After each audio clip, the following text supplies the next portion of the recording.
एक लड़का था यंग 21 साल का, 20 साल की कन्या से उसको प्रेम हो गया। क्या हो गया? दो आदमी बोल रहे प्रेम हो गया। बाकी की मजबूरी समझ सकता हूं, किसी की बीवी पास में बैठी होगी। अरे मैं आपकी थोड़ी बात कर रहा हूं, मैं तो पड़ोसी की बात कर रहा हूं। क्या हो गया बताओ? प्रेम हो गया। प्रेम हो गया। हाँ, कन्या से प्रेम हो गया। प्रेम हो गया तो उत्तर देखिए, आप करते हैं नौकरी, 9 से 9।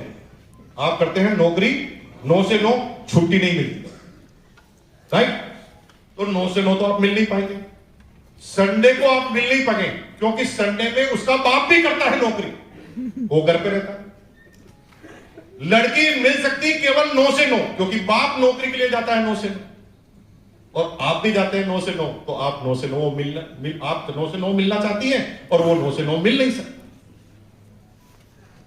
प्रेम में संघर्ष है, कितनी बड़ी प्रॉब्लम है। इधर छुट्टी नहीं मिल रही, संडे को मिल नहीं सकते, फिर भी किसी प्रेमी जोड़े को मिलने से कोई रोक पाए? क्यों भाई, समस्या तो है, कैसे मिल जाते हैं बताओ? कितनी भारी समस्याएं हैं, मिल कैसे? मेरे भाई, the importance of the work जिस दिन पता होता है उस दिन आप कुछ भी मैनेज कर लेते। आपका दिमाग आइंस्टीन से भी तेज हो जाता है। जेम्स वाट तो आपके अड़ता ही नहीं दिमाग के, आपके दिमाग पे जोर तो डालो। जब आपको पता है कि मेरी प्रेमिका से मुझे मिलना है, मैं माई का लाल नहीं है कि तुम्हें कोई रोक दे। आपके दिमाग में खतरनाक खतरनाक आइडिया है। आप अपने बॉस को क्या बोलेंगे जिसका उसके पास कोई जवाब ही नहीं? बॉस को क्या बोलेंगे? बॉस लूज मोशन हो गया। क्या बोलेगा बॉस? यही हानते। क्या बोलेगा बॉस? क्या बोलेगा बॉस? कहता जा भाई छुट्टी पे। और कैसे भी करके आप पहुंच जाएं, क्योंकि इंपोर्टेंस आपको पता है कि मिलना क्यों जरूरी है। क्योंकि आपको पता है कि मिलूंगा तो ही बनूंगा सैया, नहीं तो बन जाऊंगा भैया। हेलो, जिस दिन आरसीएम समझ में आ गया तो नींद आना बंद हो जाएगी। तुम जिस बिजनेस को करते हो भाई साहब, 4 तो मेरे पास होटल्स हैं, शेयर मार्केट का 50 करोड़ का मेरा टर्नओवर है, कई बिजनेस है, लेकिन इन सारे बिजनेस के बाद भी मेरा कोई बिजनेस आरसीएम के ऊपर न कभी जा पाया है न कभी जा पाएगा, क्योंकि इंपोर्टेंस मुझे पता है कि आरसीएम का मतलब क्या है। ये सारे बहाने रह जाएंगे, लेकिन जिस दिन समझोगे उस दिन, जब तक समझोगे नहीं तब तक प्रॉब्लम रहेगी। और भाई साहब, मैंने काम करना चालू किया 1 साल में रोटी। काम किसे कहते हैं मेरे से पूछिए। 12 घंटे की नौकरी, सैटरडे को हाफ डे रहता था। सैटरडे को हम घर पर पहले ही बोल के आते थे घर पर नहीं आएंगे। स्कूटर रखते थे, स्कूटर के चारों तरफ किटे लगाते थे। हमारा दोस्त था घनश्याम गंगानी, उसको पीछे बिठाते थे। भिलोड़ा से गंगापुर, गंगापुर से राजसमंद, राजसमंद से नाथद्वारा, नाथद्वारा से उदयपुर, उदयपुर से मंगलवार, मंगलवार से चित्तौड़गढ़, चित्तौड़गढ़ से गंगरा, गंगरार से भिलोड़ा, पूरा चक्कर काट के आते थे 2 नाइट। संडे के दिन सुबह 4 बजे आकर 9 बजे ऑफिस ज्वाइन करते, और थकान नहीं आती थी बिल्कुल भी। मजाल है कि 1 मिनट भी थकान आए। थकान तब नहीं आती जब मन से काम करते हो, थकान तब आती है जब लोगों के ऑर्डर से काम करते हो। ऑर्डर से काम करोगे थकान आएगी। मैं अभी आपसे कहूं कि यहां पर ये बक्से है ना, बाहर उठाकर ले जाओ और रखो, तो आपको ऑर्डर दिया ना तो आपको थकान आएगी, आप मुकेश जी काम बता रहे हैं। लेकिन जब इतने ही वजन को आप जिम में उठाते हैं ना तो सेल्फी खिंचाते हैं। करवाते कि नहीं करवाते? क्योंकि मन से काम करते हो तो खुशी होती है। और जब हमें पता होता है कि हम आरसीएम क्यों कर रहे हैं तो फिर संघर्ष नहीं होता, खुशी होती, खुशी होती है, हमेशा खुशी। 1 साल में रोयल्टी टीचर बन गए हम। जब हम रोयल्टी टीचर बने तो सीनियर आदमी बन गए। पूरे राजस्थान में 4 रोयल्टी टीचर, पूरे इंडिया में 4 रोयल्टी टीचर थे। और हम जब रोयल्टी टीचर बने तो हमारी अपलाइन ने मीटिंग रखी, council with technique royalty teacher. अब भिलवाड़ा में पहली काउंसिलिंग थी, रोयल्टी टीचर की हम लोग थे। तो बॉस ने बहुत प्यार से हमें एक डिनर करवाया और सबके लिए एक गिफ्ट लेकर आए हमारे अपलाइन, और सबको एक गिफ्ट दिया। और मुझे लास्ट में एक किताब दी, किताब और मुझे। साला जीवन में जिसने कोई किताब आज दिन तक नहीं पढ़ी, उसकी किस्मत देखो कितनी खराब थी, किताब ही उसके हाथ आई और मुझे कहा किताब। तो मैंने किताब को हाथ से लिया, नाम भी नहीं पढ़ा, देख कर मैंने कहा ये क्या कर रहा? मैंने कहा सर किताब है, पढ़ लूंगा। नहीं नहीं सुन आगे, ये किताब तेरे लिए लाया हूं मैं, और सिर्फ तेरे लिए ही लाया हूं। जिस दिन ये किताब तूने पढ़ ली तो इस सृष्टि पर तेरे ही डंडे गड़ना चालू हो जाएगा, यानी झंडे गड़ना चालू हो जाएगा। फिर दुनिया में टॉपर बनने से तुझे कोई रोक नहीं सकता। अपलाइन का क्या काम रहता पता? बार बार वो एक ऐसा डायलॉग बोल देते कि आपकी क्यूरियोसिटी को जगा देते। जो आदमी किताब नहीं पढ़ता था उसे कह दिया कि अगर ये पढ़ लेगा तो तुम ये कर लेगा। अपलाइन ने अब तक जो जो कहा था मेरी जिंदगी में वो हुआ था। मेरे दिमाग में ये भी फिट था कि अपलाइन ने बोला है तो कोई ना कोई राज की बात है, इस किताब को पढ़नी पड़ेगी। मैं उस पूरी काउंसलिंग में सबसे पहले छोड़कर वहां से भाग गया, घर पर गया, घर पर जाकर सीधा खाना खाया, खाना खाकर सीधा रूम में गया, रूम में जाकर टेबल लैंप जलाया, टेबल लैंप जाकर मैंने रूम के गेट को बंद किया, गेट को बंद कर खिड़की को खोला, विंडो खोलकर चिल्लाया, सुनो मैं किताब पढ़ रहा हूं, कोई डिस्टर्ब मत करना, और बंद कर दिया और किताब पढ़ना चालू। सुबह 4 बजे तक किताब खत्म। एक ही नाइट में किताब पढ़ा। जिस चीज में तुम्हें रुचि नहीं है ना, जिस दिन रुचि आने लग जाएगी तो तुम उसी चीज के टॉपर बन जाओ। एक झटका लगता है, एक घटना घटती है कि कब रुचि पैदा हो जाएगी तुम्हें पता नहीं। और मैंने 4 बजे तक किताब पढ़ डाली। 4 बजे किताब पढ़ने के बाद मैं अपने आप को इतना हल्का महसूस कर रहा था, इतना ताकतवर महसूस कर रहा था, जैसे हनुमान जी लंका चले गए थे ना, वैसे मुझे लग रहा था कि ये सुबह 4 बजे नहीं होती तो मैं तुरंत किसी को प्लान बताने भाग जाता और मैं कहीं ना कहीं चला जाता। इतनी ताकत मेरे अंदर दौड़ रही, बहुत ज्यादा ताकत दौड़ रही। मैंने तुरंत एक खाली पेपर लिया, एनर्जी तो भरपूर आ गई। मैंने खाली पेपर लिया, खाली पेपर पे लिखा टू द मैनेजर फलाना फलाना complete limited, subject resignation. Dear sir, मैं अब आपकी कंपनी में काम करने में असमर्थ हूं, इसलिए आज और अभी से मैं आपकी कंपनी में त्याग पत्र दे रहा हूं। मुझे पता है कि कंपनी का नियम है कि 3 महीने पहले सूचित करना जरूरी है, लेकिन मैं आपको सूचित कर नहीं पाया, इसके लिए मैं माफी चाहता हूं। मुझे पता है कि आप पनिशमेंट के मुताबिक आप मेरी ग्रेच्युटी की अमाउंट को रोक देंगे। आपकी ग्रेच्युटी आप ही को मुबारक, तेरी दुनिया में न रखेंगे कदम। और 1 साल के बाद नौकरी खत्म, क्योंकि 23,000 का आरसीएम का चेक आ गया। मुझे उस किताब से समझ में आ गया कि सही समय पर सही गेंद पर सही चौका नहीं लगाया तो कितना भी दिमाग और कितनी भी ताकत हो कुछ काम नहीं आती। डिसीजन को सही समय पर लेना सीख जा। मैं इस किताब से सीखा और भाई साहब इतना तेज गति से भागा कि आज मुझे इस बिजनेस को करते हुए 22 साल कंप्लीट, 23वां साल हो रहा।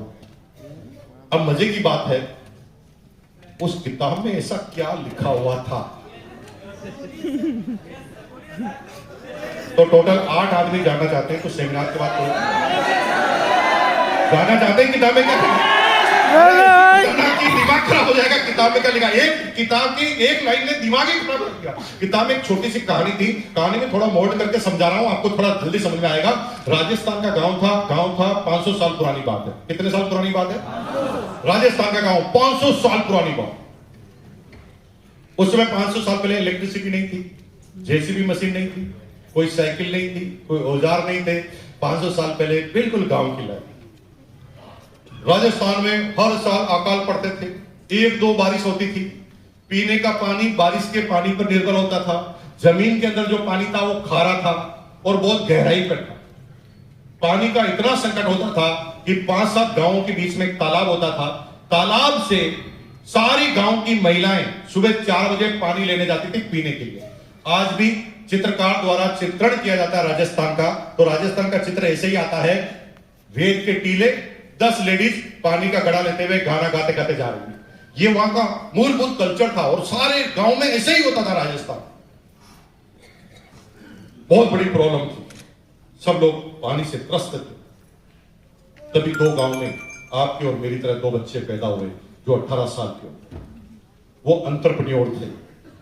एंटरप्रेन्योर वो होते हैं जो किसी नए क्षेत्र में अपने जीवन को बनाए, जो दुनिया को किसी संकट से बाहर निकाल दे अपने टेक्नोलॉजी से। 2 लड़के पैदा हुए, 18 साल के हो गए। उनके माँ बाप ने कहा कि अब तुम भी कुछ इकोनॉमिकल सहयोग करो। तो उन्होंने सोचा क्या करूं। तो उनके दिमाग में आइडिया है, ऐसा काम करेंगे जो अब तक किसी ने नहीं किया। पानी का ही संकट है तो हम पानी का ही बिजनेस करेंगे। कैसे करेंगे? 2 बाल्टी खरीदेंगे। लेडीज जब पानी लेने जाती है उससे पहले हम पानी लेकर चौराहे पर खड़े हो जाएंगे। और जो ही जाएगी पानी लेने के लिए, हम तेज तेज चिल्लाएंगे, इतनी दूर काहे को जाना, एक आने में यहीं पे ले लो। ये उनका आइडिया था और उन्होंने ऐसे चिल्लाना चालू किया। गांव के लेडीज को पता चल गया कि पानी तो यहीं मिलता है। तो जिनके पति अमीर थे उन्होंने अपने पति को बोला, तो पति ने उनको दे दिया एक पैसा, और धीरे धीरे गांव का कल्चर बदलने लगा। कल्चर बदलना किसे, जैसे आज के 20 साल पहले मोबाइल चालू हुए थे, तो पहले अमीरों के पास, फिर मिडिल क्लास के पास, अब लोअर क्लास के पास, अब किसी रिक्शे वाले के पास भी मोबाइल मिलेगा। कल्चर बदल गया। तो कल्चर क्या बदलने लगा कि धीरे धीरे गांव के लोगों को पता चला कि इतनी दूर इतना टाइम लगाने से अच्छा है हम पैसे कमाने में ध्यान दे सकते हैं और यहीं से हम अपनी पैसे की बचत कर सकते हैं। तो बच्चों का तो पानी बिकने लगा, गांव वालों को फैसिलिटी मिलने लगी। अब बच्चों को एडवांस ऑर्डर मिलने लगे, है ना, कि परमानेंट ग्राहक बनने लगे बच्चों के। धीरे धीरे बच्चे ना पानी के दम पर अमीर बन गए। बच्चे अब नौकर रखने लगे पानी लाने के लिए, और वो मैनेज करते थे। देखते देखते 4-6 महीने में गांव के पैसे वाले लोगों की लिस्ट में उनका नाम आ गया और उनका जीवन बहुत बढ़िया चलने लगा। लेकिन जो ही वो अमीर बने किसी बिजनेस से, लोगों ने उनके बिजनेस की कॉपी करना चालू कर दिया। ट्रेडिशनल मार्केट का माइनस पॉइंट है, जब भी आप हिट होते हैं तो आपकी कॉपी हो जाती है। आप एक अच्छी मिठाई की दुकान खोलते हैं तो पड़ोस में ऑटोमेटिक खुल जाती है। आप एक अच्छी ज्वेलरी की दुकान खोलते हैं और अगर आपकी अच्छी चल गई तो ऑटोमेटिक खुल जाती है। आपने पानी पतासा यानी पुचके की दुकान लगा दी और वो अगर बहुत अच्छी चलती है तो 3-4 ठेले वाले आके वहां खड़े हो जाते हैं। ये ट्रेडिशनल मार्केट की बीमारी है। मुंबई कितने लोग गए हैं? मुंबई काफी लोग गए। मुंबई में कालवा देवी का नाम सुना आपने? कालवा देवी में एक रेस्टोरेंट है जिसका नाम है भगत ताराचंद। क्या रेस्टोरेंट का नाम क्या है? भगत ताराचंद। आपको आश्चर्य होगा कि एक गली में 14 भगत ताराचंद है। कितने? एक का नाम है आर भगत ताराचंद, एक का नाम है टी भगत ताराचंद, एक का नाम है एस भगत ताराचंद, एक का नाम है एन भगत ताराचंद, एक का नाम है एम भगत ताराचंद, और सबसे लास्ट में खुला है, उसने लिखा है यही है असली भगत ताराचंद। ये ट्रेडिशनल मार्केट की कॉपी है। जब आप हिट होंगे तो सारे लोग उसी काम को करने लगते हैं। देखते ही देखते अब गांव में कोई भी नया बच्चा आता था तो वो पानी का बिजनेस करता। अब हुआ ये कि पानी खरीदने वाले 100 थे, बेचने वाले 200। हावड़ा स्टेशन पर जैसे भीड़ पड़ती है टैक्सी वालों की, वैसे हो गया। अब ये बच्चों का बिजनेस गिरने लगा, वो टेंशन में आ गए। ये क्या कर दिया हमने, आइडिया लगाया और हम ही बर्बाद। तभी उनके दिमाग में कहा कि नहीं नहीं, ये बिजनेस गलती हो गया, हमें ऐसा कोई बिजनेस नहीं करना चाहिए जिसे कॉपी किया जा सके। सिद्धांत बनाए। क्या लिखा उसने? हमें ऐसा कोई बिजनेस नहीं करना है जिसकी कॉपी की जा सके। जो भी हम टाइम का इन्वेस्टमेंट करें वो हमारे जीवन का परमानेंट इन्वेस्टमेंट बन जाए, और अगर अभी हम समय डाल दें तो समय वापस हमारे पास लौट कर आए। और उन्होंने इस टेक्नोलॉजी पर बिजनेस को ढूंढना चालू किया। तभी दिमाग में आइडिया है कि चलो एक काम करते हैं, 5 किलोमीटर दूर जो मीठे पानी की झील है वहां से हम एक पाइपलाइन बिछा देते हैं। क्या बोला? कितने साल पहले? कोई जेसीबी मशीन थी क्या? 2 पहाड़ आते थे किसी पहाड़ के अंदर से पाइपलाइन बिछानी थी। किसी ने खानदान में कभी नहीं सोचा था, पूरे राजस्थान में किसी का दिमाग ही नहीं चला था, वो बच्चा क्या कर रहा था, पाइपलाइन बिछा दे। उसका दोस्त उसके ऊपर हंसा। उसने कहा तू हंस क्यों रहा? बेवकूफ जैसी बात कर, तेरे बाप ने बनाई पाइपलाइन कर।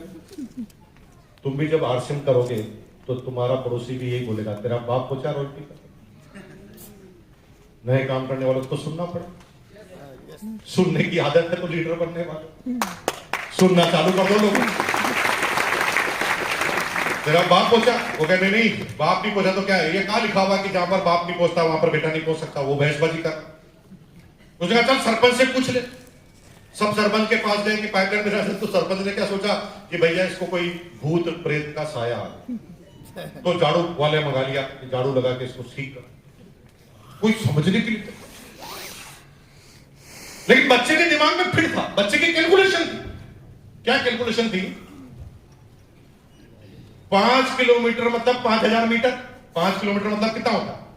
5000 मीटर। बच्चा क्या कह रहा था, मैं रोज केवल 1 मीटर खोदूंगा, इतना ही खोदूंगा 1 मीटर। तो टोटल कितने दिन में खुदेगा? 5000 दिन। 5000 दिन मतलब लगभग 14-15 साल। 14-15 साल में खुदेगा। मेरी एज अभी 20 साल है, 15 साल के बाद 35 साल हो जाएगी। 35 साल के बाद 35 साल की लाइफ तो मेरी बचेगी, और उसके बाद सारे मेरे बच्चे मेरे नाक को लेते हुए चलेंगे, क्योंकि पाइपलाइन तो मैंने खोदी।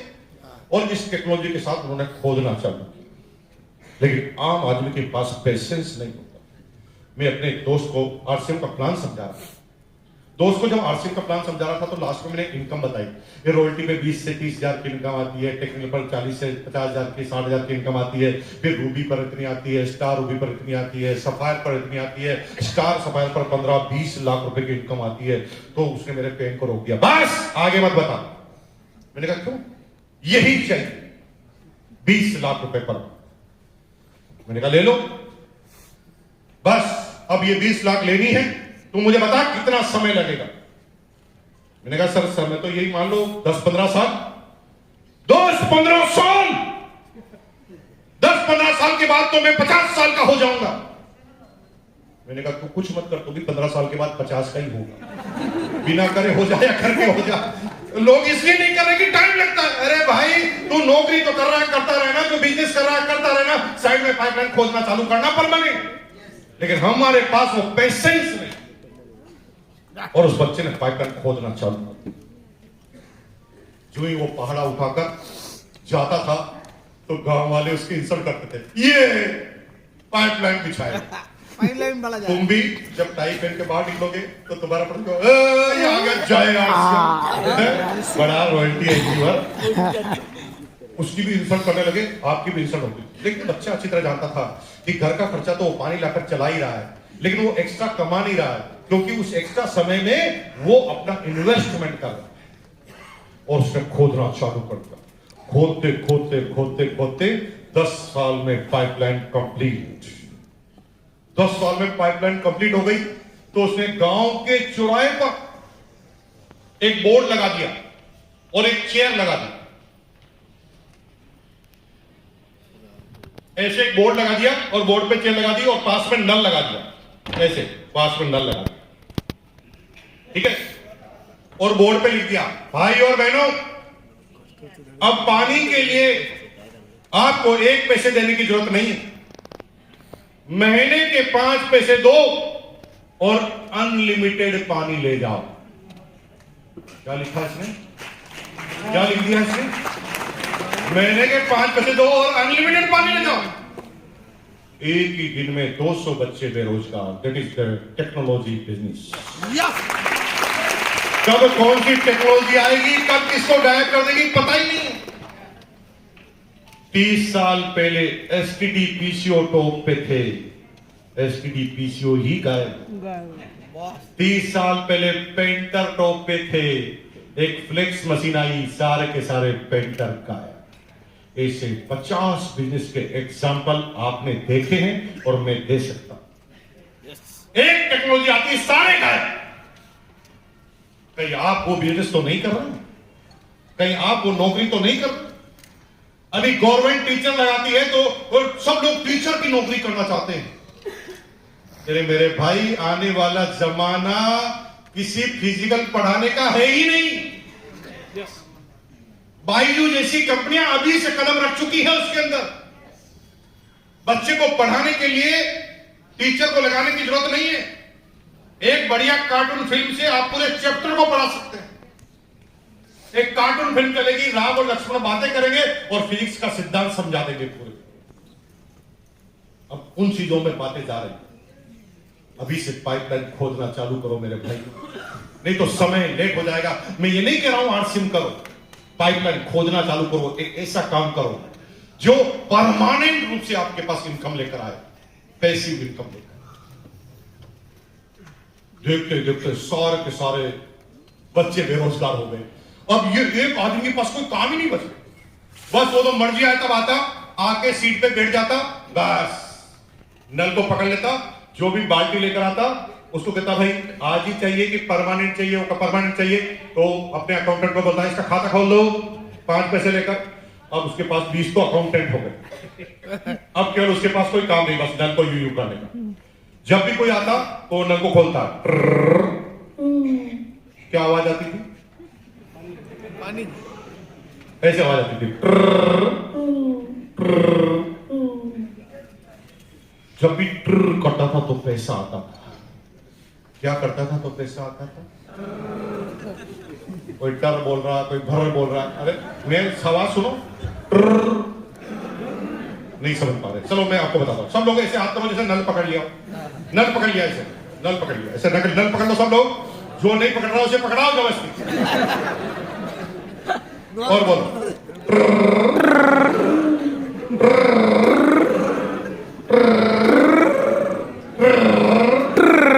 अब थोड़ा सोचो कि जीवन में करने से पैसे आने लग जाए तो कितना मजा आए। जैसे हमें कोई बैंक में की जरूरत ना हो, कोई घर पे आए दूध वाला, भाई साहब 1000 रुपए दो, अभी रुको, 1000 ये ले।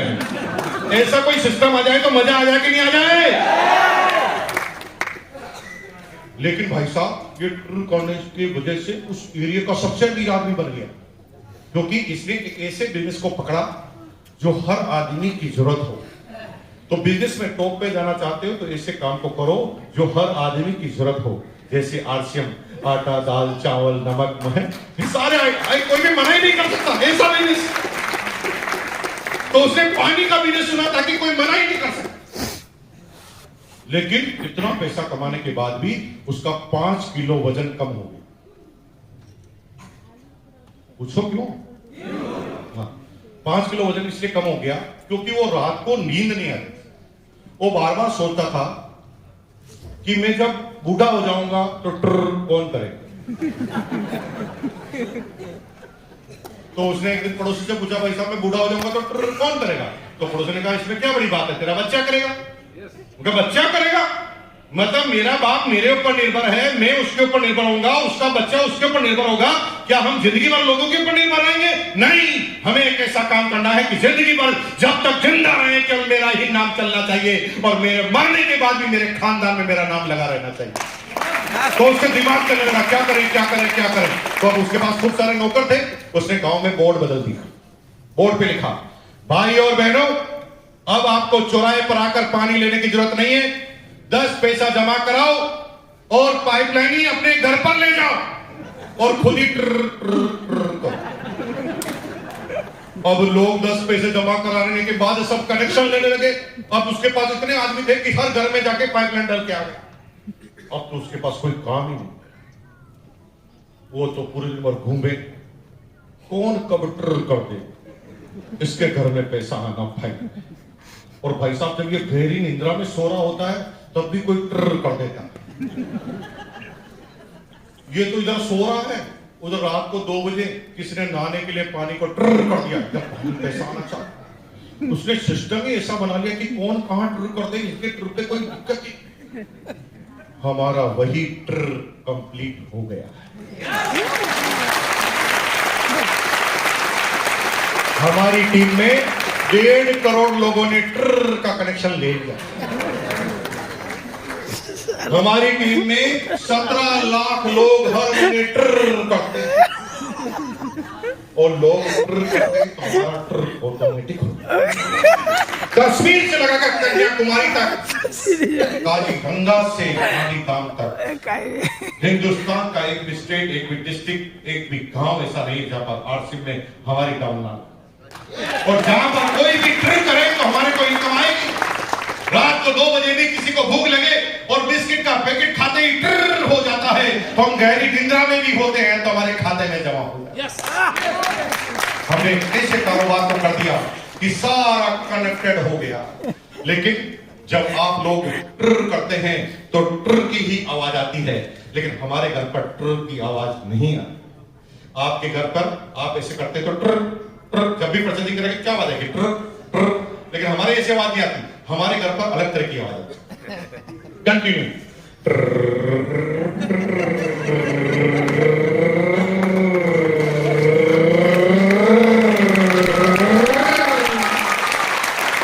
कंटिन्यू चालू ही रहती है। जब हम सो जाते हैं तो भी चालू रहती है।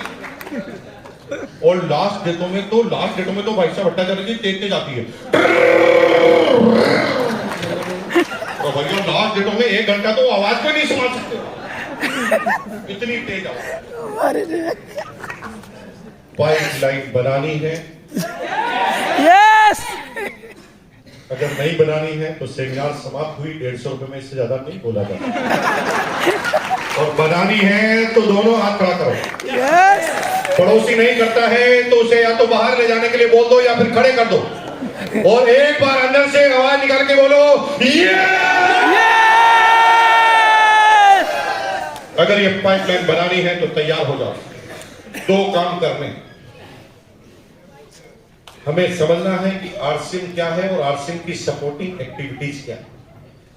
लोग गुमराह हो जाते हैं और इतने गुमराह हो जाते हैं कि पूरे दिन भर आरसीएम करते रहते हैं और इनकम आती ही नहीं, क्योंकि उन्हें पता ही नहीं कि आरसीएम में करना क्या होता है।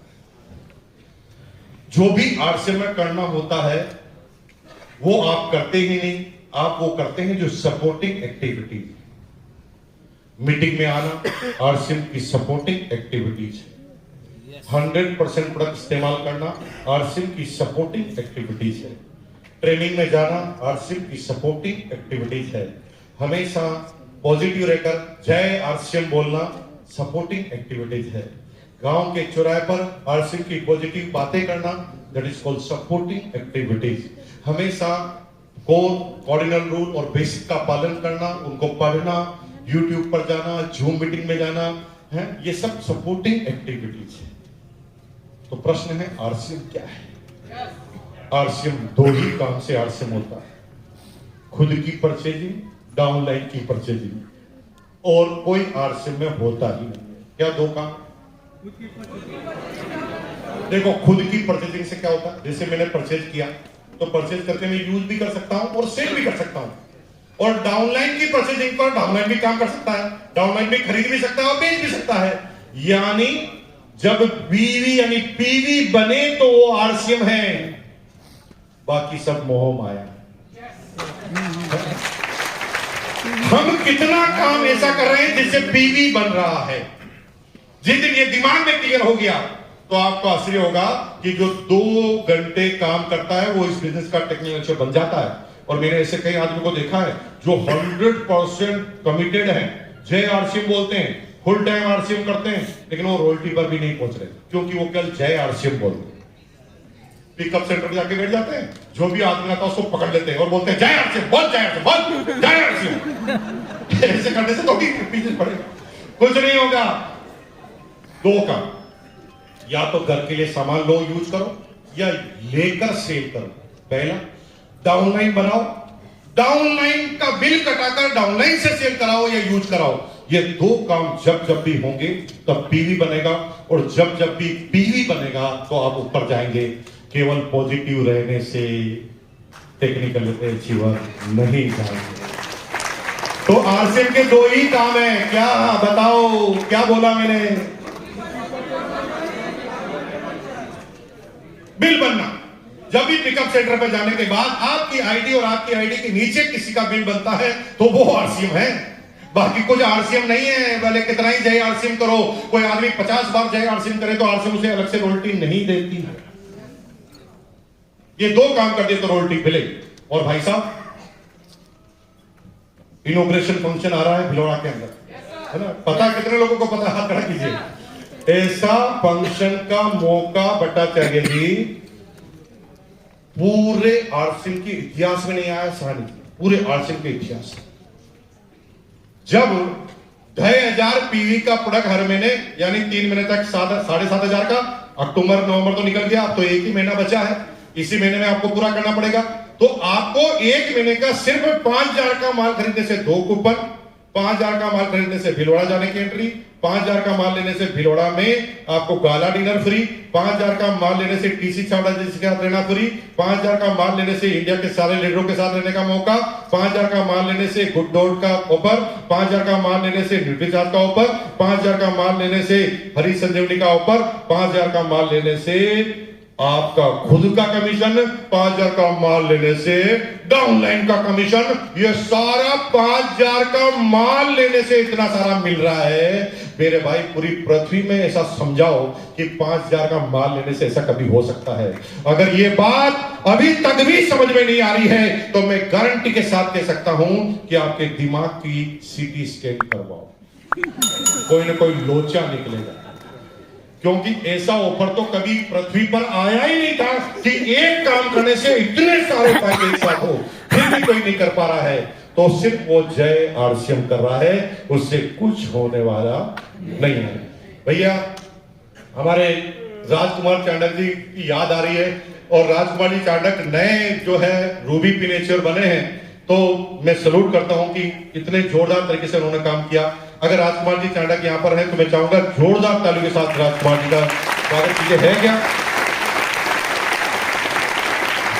शायद आपकी किसी काम की व्यवस्था में लगे हैं, तो राजकुमार जी शायद अभी नहीं आ पा रहे हैं, लेकिन मैं बहुत बहुत धन्यवाद आपका देता हूं कि आपने बहुत शांति से, मैंने 45 मिनट कहा और 2 घंटे बात कर लिया आपसे, तो 2 घंटे तक आपने बड़ी शांति से सुना।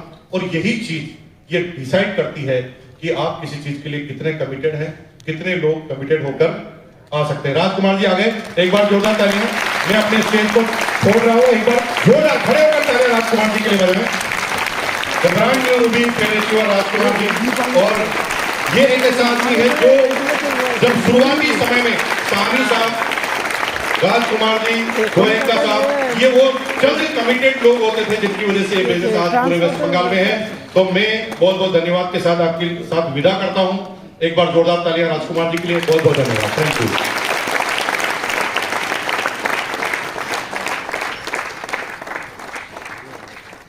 बैठ जाइए प्लीज।